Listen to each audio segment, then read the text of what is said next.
مدتی که سرده تمام روز و شبهاش غریب از من و ما، عشق من عاشقم باش، عشق من عاشقم باش، که تن به شب نبازم، با غربت من بساز تا با خودم بسازم. عشق من عاشقم باش، عشق من عاشقم باش.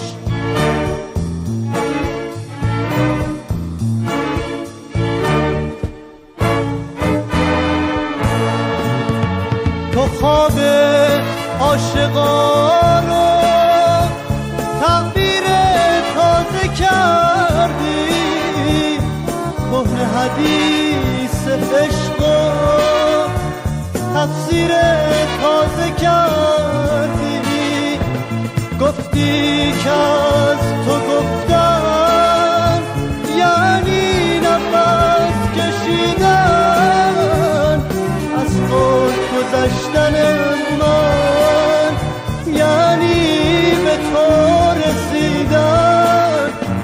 قلبمو عادت بده به عاشقان مردن، از عشق زنده بودن،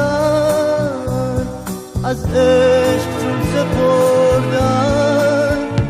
وقتی که حقیق عشق زجه احتیاجه، سر جنون سلامت که بهترین علاجه.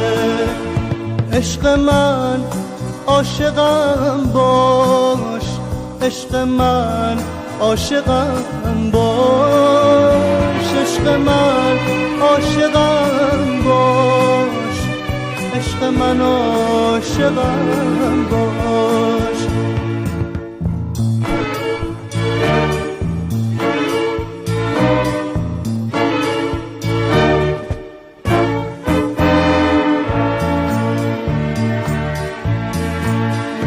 عشق من عاشقم باش، اگرچه مهلتی نیست برای با تو بودن، اگرچه فرصتی نیست.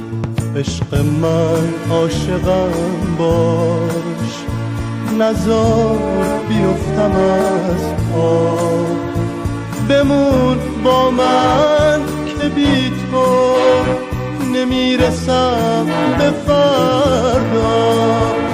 عشق من عاشقم باش، عشق من عاشقم باش، عشق من عاشقم باش.